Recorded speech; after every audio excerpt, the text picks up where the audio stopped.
Buenos días, hermanos y hermanas, amigos, visitas. Este es un año de mucha controversia.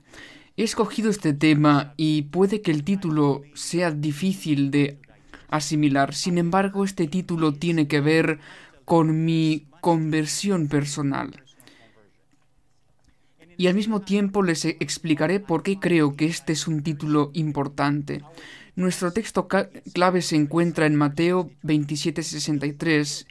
Por sí misma, la Biblia es el estilo que tiene Dios de mostrarte en lo que te puedes convertir si le permites operar en tu vida, y esto mirando hacia sus recuerdos que hablan acerca de tu futuro.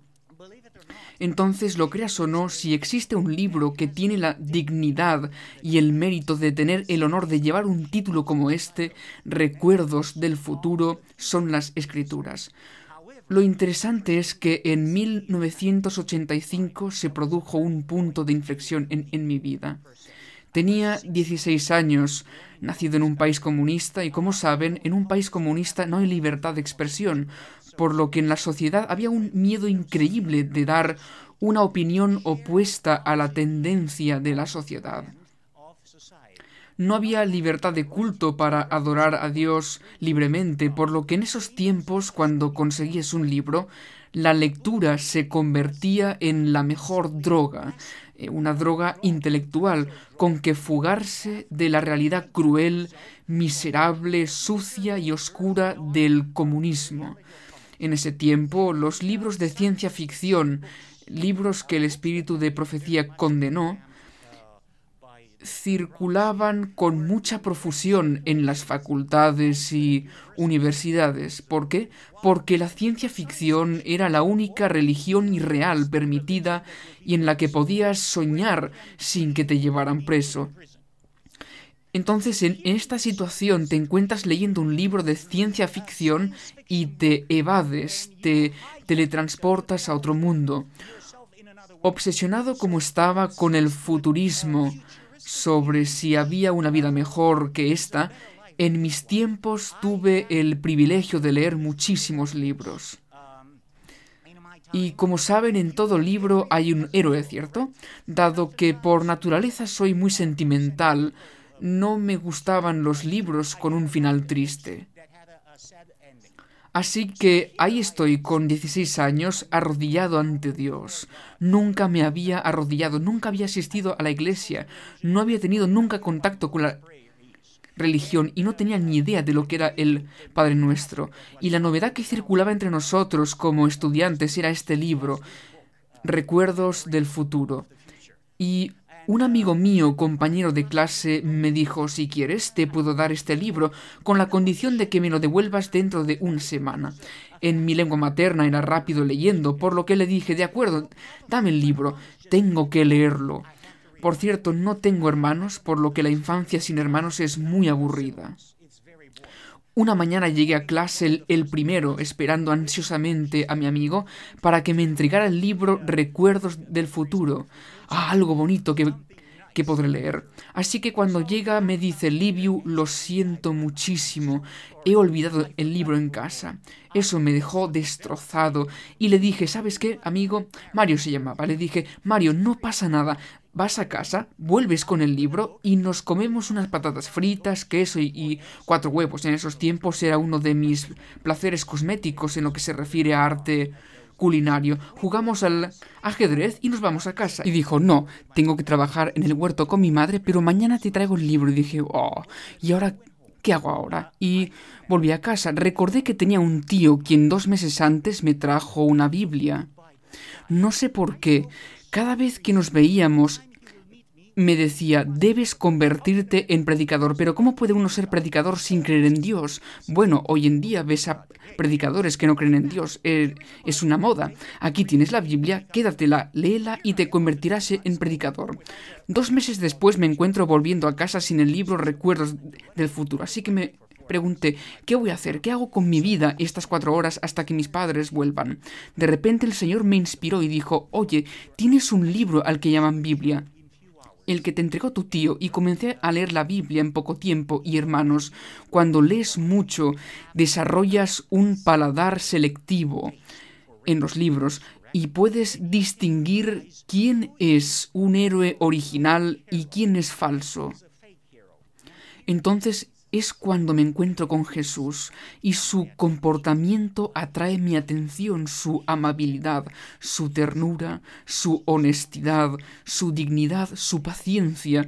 Lo que me cautivó fue Mateo capítulo 5, amad a vuestros enemigos. El ateo es un lobo solitario, ¿saben? Los lobos te muerden, no porque tengan hambre, te muerden porque quieren darte un mensaje. Quieren hacerte sentir cómo se sienten ellos. Es por eso que el Señor Jesús dice, os envío como ovejas en medio de lobos. Es una misión imposible, ¿cierto? Porque como oveja no tienes posibilidades de sobrevivir en medio de lobos. Pero permíteme decirte esto, he aquí el milagro del Evangelio. Si eres una oveja realmente convertida, si soy una oveja realmente convertida, la autenticidad de mi carácter, el Cordero de Dios puede cambiar los corazones de los lobos. Así que no acuses a los lobos si no se convierten. No tienen la culpa.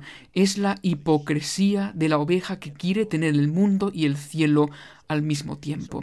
Volviendo a mi casa, yo era un lobo, y como tal uno se siente herido, se desprecia a sí mismo, y como ateo no estaba del todo seguro de que Dios no existiera, pero como ven, no tenía acceso alguno a ningún tipo de información. Yo estaba en conflicto, tenía muchas preguntas sin responder, con más problemas que soluciones, y cuando veo a este Jesús en la Biblia, leyéndola por primera vez sin que alguien me enseñara, sin un profesor universitario, sin que nadie me explicara lo que estaba leyendo, mi corazón comenzó a arder de pasión, respeto, amor y adoración hacia Jesucristo. Y entonces me dije, wow, ¿saben lo que más me gustó de Jesús, además de su carácter? Me encantó el hecho de que oraba a Dios. ¿Cómo vas y hablas con Dios? Para probar a ver si hay un Dios. A lo que me dije, oye, claro, ¿y por qué no? Voy a orar a Dios para que haga algo imposible por mí. Y dije, me arrodillaré y pediré a Dios que traiga a este joven que me dijo que no podrá venir hoy y que vendrá mañana, y me traiga ese libro, Recuerdos del Futuro. Si él hace eso, es la prueba de que hay un Dios. Desde el comedor fui a mi habitación, abrí la ventana y había un precioso cielo azul de primavera. Y habían dos fuerzas que luchaban en mi mente. Pero tú eres tonto, mírate, ¿dónde está Dios? Mira a la derecha, a la izquierda, arriba, a todos lados. No hay Dios, ¿dónde está Dios? ¿Dónde está Dios? La voz de la duda. Por otra parte, oí el susurro de la voz del Espíritu Santo. Pero puedes intentarlo. No tienes nada que perder si intentas hablar con Dios. En toda mi vida, hasta los 16 años, jamás me había arrodillado ante nadie. ¿Se imaginan cuán recia es la batalla contra el ego, contra ti mismo, a la hora de arrodillarte cuando no lo habías hecho nunca? Así que entré en esa habitación, abrí la ventana y oraba con los ojos abiertos y dije, Dios, no sé si realmente existes, pero si es así, quiero que me hagas creer en ti. Si existes, quiero servirte por el resto de mi vida. Y dije, tú eres Dios, eres todopoderoso, todo lo puedes hacer. Si hoy traes a este joven a mi casa con el libro, significará que realmente existes. Y si es así, quiero servirte, quiero pasar mi tiempo contigo, pero como segunda petición, Dios, si realmente existes, quiero que me permitas hablar contigo siempre que quiera. En mi mente tenía una noción de justicia. Si Dios existe, Dios es un Dios objetivo, ¿cierto? ¿Sí o no? Así que asumí que Dios era justo, honesto, objetivo, entre otras cosas. Y mientras oraba, hermanos, créanme, no terminé de orar cuando oí llamar a la puerta. Me puse de pie de un salto. Mis rodillas temblaban así. Fui a la puerta, la abrí y allí estaba el joven. La lógica humana se paraliza. La lógica es la gramática de las ideas, ¿verdad? Por lo que intentas usar el sentido común, pero no funciona. La computadora, mi lóbulo frontal se paralizó y al final dije, ¿por qué has venido? Cuéntame, ¿por qué has venido? Él me dio el libro sin decir una palabra y dijo, chao. Se dio la vuelta y se fue. Y miraba el libro y me decía, no me lo puedo creer.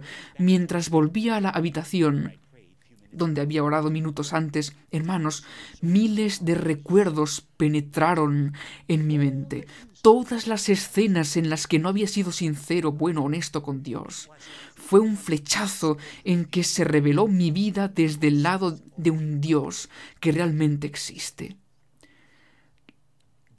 La presión emocional es tan fuerte que cuando volví al lugar en que había orado, caí de rodillas y rompí a llorar. ¿Sabes cuál es la diferencia entre arrodillarse y caer de rodillas? Hay una diferencia. Yo caí de rodillas y jamás me había odiado tanto como en ese momento. Sentía que era un ser humano repugnante, un hombre en quien no se podía confiar, que no merecía vivir, porque en ese momento, al comparar mi carácter con el carácter de ese héroe bíblico, Jesucristo, cuando lees acerca de ese héroe en las Escrituras, tienes que leerlas cada día para seguir las pisadas de dicho héroe, que es Cristo Jesús. Entonces ahí estaba yo, hermanos, por primera vez en mi vida oré a Dios y dije, estoy totalmente perdido sin ti, soy una miseria, soy un desastre. Y dije, Dios, quiero que seas mi Padre. Y hermanos, esa fue una experiencia increíble. La Biblia es el libro que contiene recuerdos del pasado que señala hacia el futuro. Quisiera compartir algunos ejemplos para probar que la Biblia es el libro de Dios, que habla sobre recuerdos o te lleva al pasado con el fin de darte lecciones para el futuro. ¿No es eso interesante? ¿Recuerdan las personas que vivieron antes del diluvio? Ahí tienes a Adán y a todos los antediluvianos que vivieron por casi 1000 años. Y en las referencias bíblicas encuentras las estaturas de las personas que vivieron en los siglos. Debes hacer un cálculo coherente entre la edad y la estatura. El hombre era más del doble de alto, bien proporcionado y fornido. Como saben, el cerebro pesa 1,8 kilos, aproximadamente 3 libras. Imaginen a un hombre de 4 metros y medio. ¿Cuánto debe pesar su cerebro? 9 kilos, no importa. ¿Tenían ellos computadora? Retenían recuerdos por 700 años y eran capaces de transmitirlos con toda precisión. Por eso no había nada registrado, porque no olvidaban nada. Algunos de ellos se perdieron en el diluvio, otros se salvaron porque hay héroes antes del diluvio. Adán se convirtió. Imagínate que te encuentras con Adán o con Abel, el segundo hijo. Y allí en el universo eres salvo, vestido con túnicas eternas, todo bonito, nunca morirás, comerás del fruto del árbol de la vida. Pero cada vez que te encuentras con Abel o Adán o uno de los héroes del mundo antediluviano, necesitas una escalera para abrazar a Adán. De algún modo te sentirás como discapacitado. ¿Sabían que las crónicas de Dios prometen que seremos tan grandes y altos como ellos? La salvación tiene que ver con el carácter, ¿amén? El carácter de Cristo, esa es la primera condición. Pero la segunda es, además de la formación del carácter como el de Jesús, también seremos tan altos como Adán, restaurados. Observen esta declaración, Ezequiel 47:12, y su fruto será para comer, y su hoja para medicina. ¿Es necesaria la medicina en el reino de Dios? Las hojas, no los frutos. Estas son Estos son los recuerdos, pero del futuro. Leamos en Apocalipsis 22:2 que dice: el árbol de la vida que produce 12 frutos, dando cada mes su fruto, y las hojas del árbol eran para la sanidad de las naciones. Dos declaraciones, recuerdos sobre el futuro. Están las crónicas de Ezequiel en el pasado, que hablan acerca del futuro, y Apocalipsis 22:2. Entonces ciertamente el Señor mudará también nuestra apariencia de forma gradual, y a lo largo de los años creceremos hasta alcanzar la estatura de Adán. Leamos en Efesios 4:13 que dice: hasta que todos lleguemos a la unidad de la fe, que es el carácter, y del conocimiento del Hijo de Dios, que es el carácter, y a un varón perfecto, que es el carácter, y a la medida de la estatura de la plenitud de Cristo. Así pues, hablamos del carácter de Cristo, pero en realidad hablamos de la plenitud de Cristo. El espíritu de profecía dice que Cristo le saca una cabeza a Adán. Pero lo hermoso es que en las Escrituras Jesús te explica y te lleva al pasado para que aprendas esos recuerdos y enseñarte acerca del futuro. Es por eso que en 1 Corintios capítulo 13, versículo 12 dice: ahora vemos por espejo oscuramente, mas entonces veremos cara a cara. Ahora conozco en parte, pero entonces conoceré como fui conocido. ¿Recuerdas la última vez que sentaste a tu hijo sobre tus rodillas y le contabas historias increíbles sobre la eternidad? ¿Cómo viajarías por el universo? Hermanos, cuando contéis historias a vuestros hijos, hacedlo animadamente. Cuando pregunte: papá, ¿qué tengo que hacer en el reino de Dios? Bueno, tendrás una corona de oro, la pondrás en la estantería y luego otra vez sobre la cabeza, y comerás peras y bananas gratis. No pagaremos por la luz, no nos dolerá nada ni sufriremos. No habrá hospitales, ni seguros médicos, ni nada de eso. Para un niño esto es irrelevante, ¿verdad? Yo no necesito una corona de oro, necesito jugar.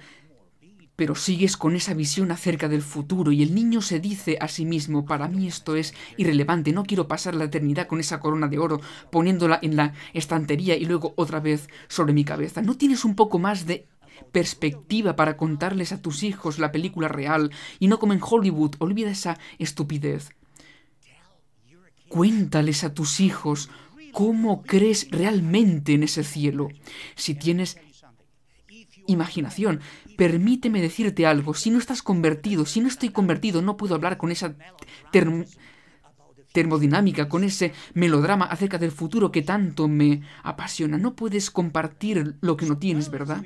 Así pues, a menos que estemos realmente convertidos, la idea de vivir en ese mundo por millones y millones y millones de años no nos entusiasma. Recuerdos del futuro. Mateo capítulo 27, versículo 63.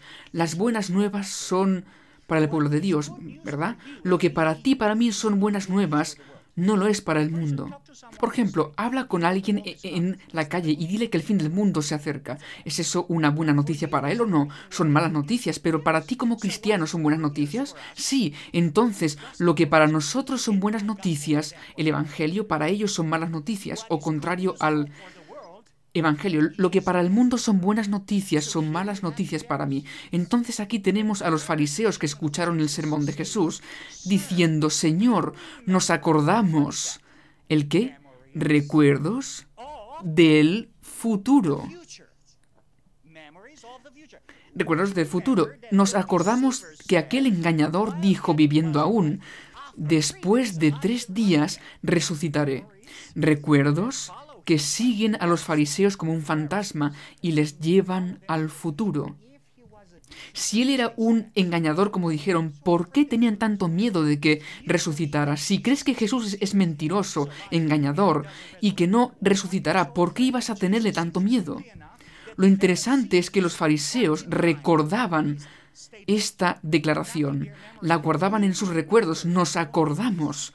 ¿Por qué los discípulos lo olvidaron? Hermanos, en nuestra naturaleza, cuando alguien, por ejemplo, si el hermano Jot me hiciera 10 cosas buenas, las olvidaría todas. Pero si el hermano me hiciera algo malo, jamás lo olvidaría. ¿No es eso lo que somos como humanos? Tenemos la tendencia de olvidar el bien que se nos ha hecho. Si los discípulos hubieran recordado esto, ¿saben qué habría ocurrido? La Biblia se habría escrito de otro modo. La historia del Nuevo Testamento habría cambiado por completo. Si eso hubiera ocurrido, los discípulos lo habrían recordado y además no habrían escatimado sus vidas por la vergüenza de la cruz. Pero lo olvidaron. Los fariseos, los malos, no lo hicieron. Los buenos sí. ¿Por qué? Mientras los discípulos estaban obsesionados con el futuro e ignoraban el pasado, ¿recuerdan Mateo 24? ¿Recuerdan el versículo 1 al 3? Dinos, ¿cuándo serán estas cosas y qué señal habrá de tu venida? Les interesaba tanto el futuro que olvidaron el pasado y el presente. En Juan 14, 2, 3 Jesús dijo: «En la casa de mi Padre muchas moradas hay, si no fuera así, yo os lo habría dicho. Voy pues a preparar lugar para vosotros, y si me fuere y os preparare lugar, vendré otra vez, y os tomaré a mí mismo, para que donde yo estoy, vosotros también estéis». Estas son buenas noticias, son recuerdos que debían preservar la fe de los discípulos. Los fariseos fueron hacia Jesús para tentarle y le susurraron al oído: ¿es lícito al hombre repudiar a su mujer por cualquier causa? ¿Me divorcio de mi mujer porque no me gusta la sopa? Bueno, en este caso nunca lo haré porque me encanta la sopa que prepara. Entonces estas personas tentaban a Jesús con respecto a una de las instituciones más sagradas de la creación. ¿No recordáis que él respondiendo les dijo: ¿no habéis leído que el que los hizo al principio, varón y hembra, los hizo? Los fariseos tendían a olvidarlo y la conversación siguió y luego volvieron con un superargumento de la Torá. Le dijeron: ¿por qué pues cuando mandó Moisés dar carta de divorcio y repudiarla? Querían hacer de Moisés un Dios con más autoridad que el Creador. Y aquí tenemos a Jesús hablando sobre la autoridad del Padre en la creación, a lo que responden: bueno, ese argumento no es suficiente porque tenemos a Moisés que es mayor que tu Padre. A eso se referían, y Jesús responde: Moisés hizo eso por la dureza de vuestro corazón. Moisés os permitió repudiar a vuestras esposas, mas al principio no fue así. ¿Recuerdos del futuro? Jesús les da una lección a los fariseos para devolverlos a la creación, mas al principio no era así. En Hebreos 13:7 dice: «Acordaos de vuestros pastores que os hablaron la palabra de Dios, considerad cuál haya sido el resultado de su conducta e imitad su fe». En Judas 1:3 dice: «Amados, por la gran solicitud que tenía de escribiros acerca de nuestra común salvación», esto es, el bien común, «me ha sido necesario escribiros exhortándoos que contendáis ardientemente por la fe que ha sido dada». ¿Cuántas veces dada? Una vez dada a los santos, solo una vez dada a los santos. Ahora pregunto, ¿quiénes son los santos? ¿Quiénes fueron los primeros santos? Los primeros santos fueron Adán y Eva. La fe dada a los primeros santos data del Edén. Recuerdos del futuro, mas al principio no era así. La familia es creación de Dios, varón y hembra. ¿Dónde vivían? El domicilio era el jardín del Edén, bajo la higuera. El horario laboral de estos santos era de 6+1, ciclo semanal. Adoraban en el séptimo día en el jardín del Edén. Había un lugar especial, ¿lo sabían?, donde Dios y sus ángeles iban y pasaban el sábado con Adán y Eva. Es increíble. Tengo que acordarme del futuro. Su alimento eran frutas de Génesis 1:29, ¿verdad? La creación consistía en andar por el jardín con los animales, en Génesis 1:30, y aquí vemos la paz en el ecosistema. El Edén perdido y el Edén recuperado. Este es el Evangelio, hermanos y hermanas. Esta es la brújula de las Escrituras. A menos que conozcas los recuerdos de la creación original de Dios, no tendrás ni idea de lo que Dios espera para ti. Dios no abolió ni una sola norma que estableciera en el jardín del Edén. Y por eso Dios no abolió ninguna norma en el futuro, que creo será mucho más bonito que el primero. Porque el mismo jardín del Edén contiene los mismos principios de la creación de Dios. No ha cambiado nada. Dios no negoció con la humanidad pecadora para rebajar sus normas. La tesis es por completo recuerdos del futuro. ¿Quieres estar allí? Si quieres estar allí, debes saber cómo era todo en el jardín del Edén. Entonces se requería obediencia a la palabra de Dios. La misma obediencia a su palabra se requerirá en la nueva versión del reino de Dios. Isaías 65, versículo 25 dice: el lobo y el cordero serán apacentados juntos. ¿Desde cuándo? Yo pensaba que debían ser vegetarianos, pero hermanos y hermanas, esto es serio, porque esto no es nada nuevo. ¿Por qué? Porque en el ecosistema del jardín del Edén había perfecta paz. Los animales no se comían al hombre, ni el hombre a los animales. El lobo y el cordero serán apacentados juntos, y el león comerá paja como el buey. No habrá daño ni destrucción en el nuevo reino de Dios. Y en Salmos 104:14, David reconoce la realidad del diseño y propósito original. Dios creó el hacer producir el heno, ¿para quién? Para las bestias. ¿Y dónde está eso? Génesis 1:34, ¿verdad? Para las bestias y la hierba, para el servicio del hombre, sacando, aquí se refiere a Dios, el pan de la tierra.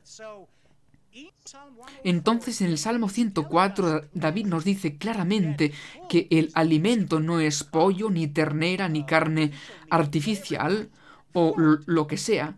La comida es producida ¿por quién? Por la tierra, por la naturaleza. ¿Quién la estimula? Dios. Él creó a la naturaleza. Él creó la tierra para darte el pan. De lo contrario, morirías de hambre. Entonces, amigos míos, si realmente quieres salvar el mundo, debes volver al Edén. La semana pasada hubo un gran escándalo. Oí que Bill Gates habló por primera vez de la comida artificial. Quiere eliminar el ganado y quiere elaborar carne artificial. Resonó en todo el mundo, por toda Europa y Australia. ¿Saben? Cuando tocas el estómago de la gente, esta reacciona. Nunca había visto al mundo reaccionar tan crudamente contra esta declaración. Invirtió en las computadoras, invirtió en la medicina. Y ahora dice, he invertido miles de millones en carne artificial. Y la gente se sorprendió. ¿A dónde vamos a parar? Habló sobre esa hamburguesa inviable, sobre la carne y demás. Y hubo un gran debate porque para sintetizar alimentos vegetales deben usar algunos químicos. Y decían que hay tantísimos criterios para ciertas sustancias que estas son incluso más peligrosas que la carne. No sé si es cierto o no, solo digo lo que oí. Yo recomendaría a Bill Gates que leyera la Biblia. ¿Qué piensan? No necesitamos carne sintética, no la necesitamos. Lo que sí necesitamos es ser vegetarianos, volver al Edén. ¿Recuerdan? ¿Recuerdos de qué? Del futuro. Cuanto más se introduce un producto en el mercado contra el deseo de la sociedad, tanto más sospechoso es, ¿cierto? En Eclesiastés 7:29, Salomón dice, he aquí solamente esto he hallado, recuerdos del futuro, que Dios hizo al hombre recto, pero ellos buscaron muchas perversiones. Bueno, seguramente habéis oído hablar sobre esta triste historia, la ley de igualdad que se promoverá dentro de 100 días. Es muy triste. Si realmente ocurre y se hace vigente, será una locura.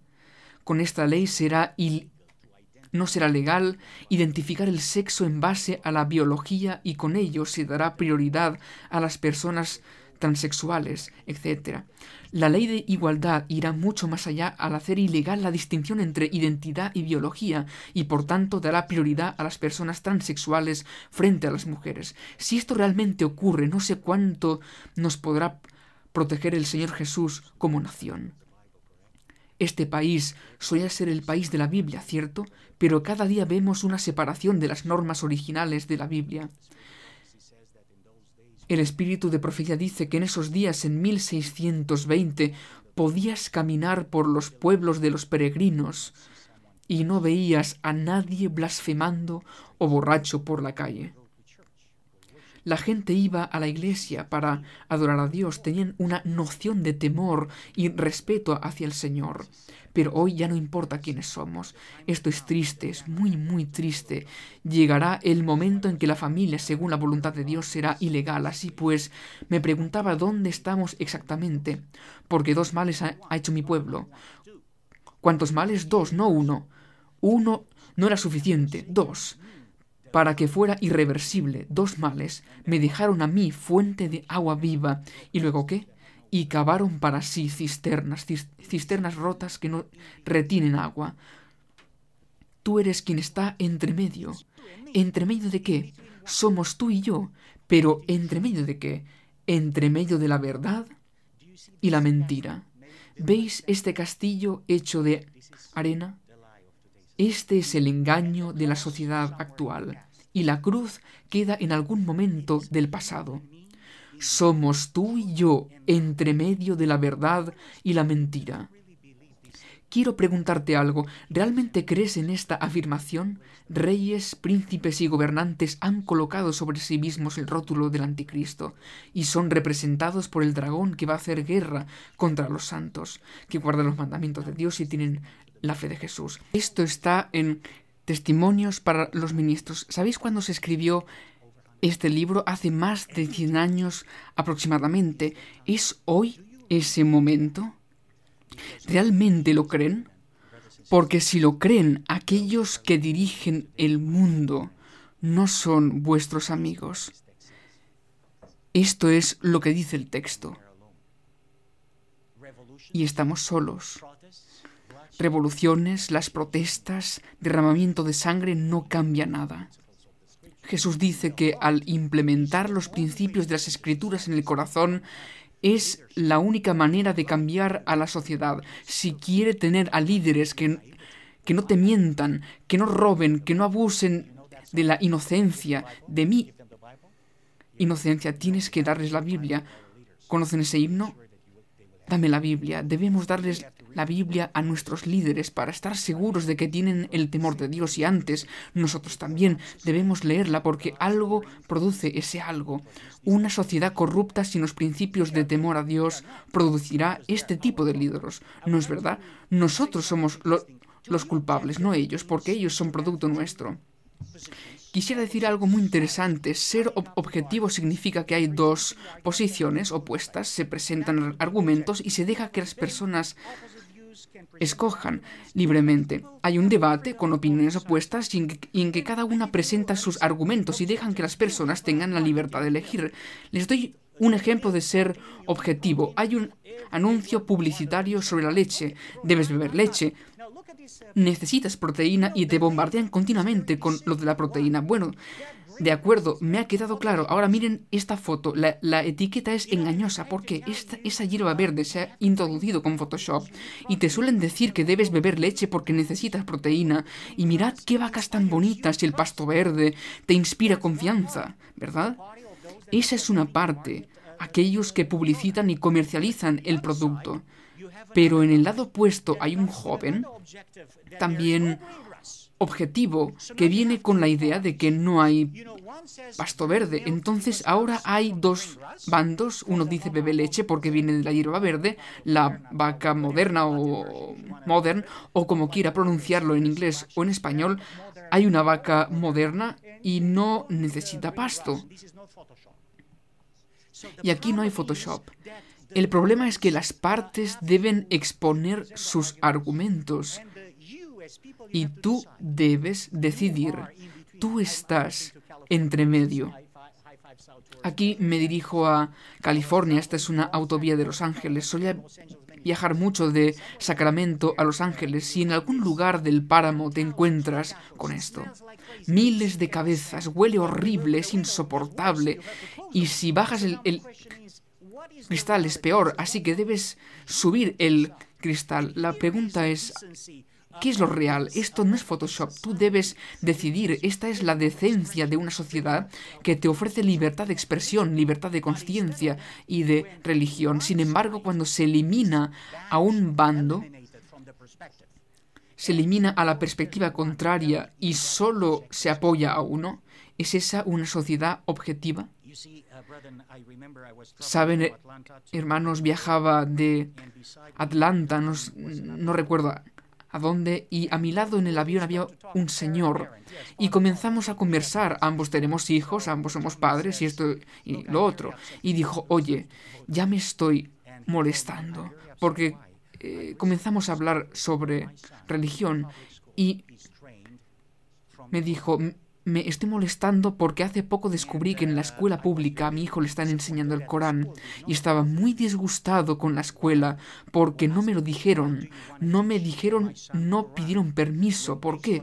¿Por qué quieren enseñarle el Corán a mi hijo cuando por el movimiento de emancipación de 1962 quitaron las Biblias de las escuelas porque constituyen una violación de la Constitución?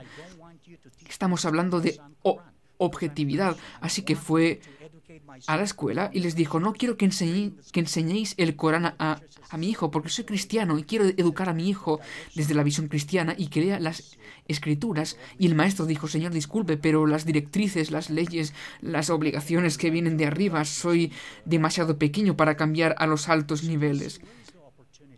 Entonces, ¿dónde queda la objetividad? Si realmente quieres ser objetivo en la sociedad, permite el pensamiento evolucionista en las escuelas, enséñales ese veneno, pero dales una oportunidad a los científicos creacionistas para que eduquen y enseñen a los niños en el mismo periodo de tiempo. ¿Está bien eso o no? Y déjales que juzguen y decidan. Pero cuando legalmente descartas el creacionismo y obligas a enseñar el evolucionismo en las escuelas, a eso yo le llamo religión. Educamos y adoctrinamos a nuestros hijos con el pensamiento evolucionista, comunista, socialista, y así es como estamos hoy en día. La gente, generaciones enteras que no creen en Dios, envías a tu hijo a la universidad y en 5 años se hará ateo y se reirá en tu cara diciendo, papá, estás desfasado, yo no creo en Dios.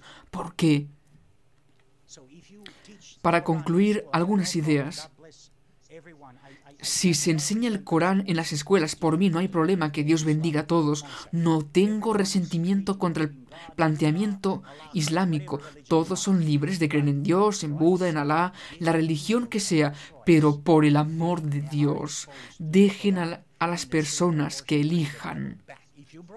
Se les presenta el Corán, asimismo, recupérese la Biblia. Si introduces el Corán en las escuelas, devuelve la Biblia a la escuela y deja al niño que escoja, ¿verdad?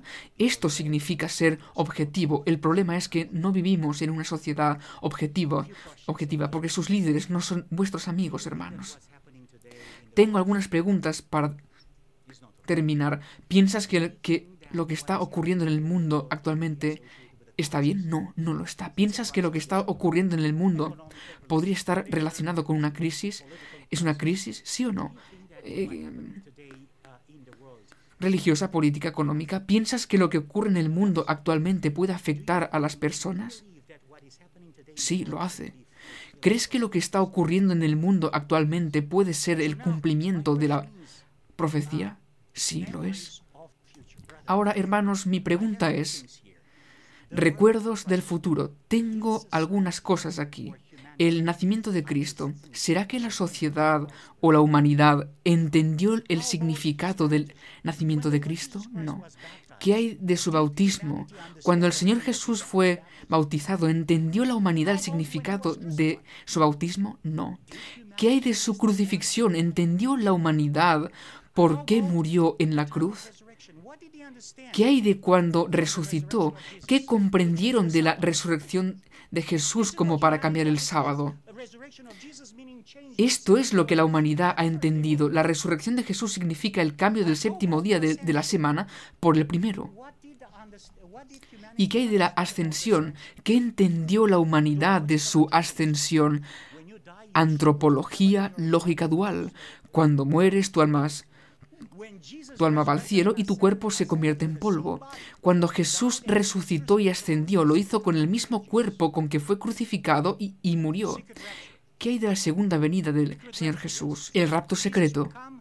Jesús vendrá, tomará a los buenos, dejarán sus vestiduras aquí y huirán atemorizados porque Jesús tiene miedo del anticristo. Y la tesis consiste en que el anticristo construirá un templo en Jerusalén. Habrá 7 días de terrible persecución en todo el mundo y debido a esta persecución el anticristo transformará el mundo de un mundo que es malo a uno bueno. Luego Jesús viene, destruye al anticristo, lleva a todos a casa y nadie pierde la vida eterna. Y en séptimo lugar, la eternidad con Dios. No es una corona de oro. La eternidad es caminar junto al Señor Jesucristo. Hermanos y hermanas, eso es la eternidad. Les agradezco por haber tenido tanta paciencia conmigo. Estos 7 pasos de salvación. Me refiero a la forma en que Dios el Padre compartió la felicidad de la salvación con nosotros. En estos 7 pasos, el nacimiento de Jesús. ¿Saben por qué ocurrió el nacimiento de Jesús? Para convertirnos en hijos e hijas de Dios. ¿Saben por qué tuvo lugar el bautismo? Oficialmente eres adoptado en el reino de Dios y porque Jesús tomó tu culpa sobre sí mismo. La crucifixión paga el precio del castigo por la ley por ti y por mí. La resurrección para darte esperanza, de modo que aunque te maten, resucitarás. Y después la ascensión es el momento en que este mundo ya no será tu hogar, tener comunión con Dios. La segunda venida del Señor Jesucristo es el momento de la verdad. Aquellos que despreciaron a Jesús, que rechazaron al Señor Jesucristo, le verán cara a cara. Y la eternidad con el Señor. Recuerdo en 1985 el momento en que le dije a Dios, te ruego, quiero que seas mi Padre. En ese tiempo no tenía uno. Así que hoy podemos terminar con la misma oración. ¿Estarías de acuerdo con que cuando nos arrodillemos le pediremos al Señor que sea nuestro Padre y que si es nuestro Padre no nos preocupa la comida, ni el agua, ni tener un techo porque tenemos un Padre? Él es alimento, es refugio, es protección, es agua, es futuro, es esperanza, lo es todo para nosotros. Gracias por estar aquí. Sea Él alabado por su palabra. Amén.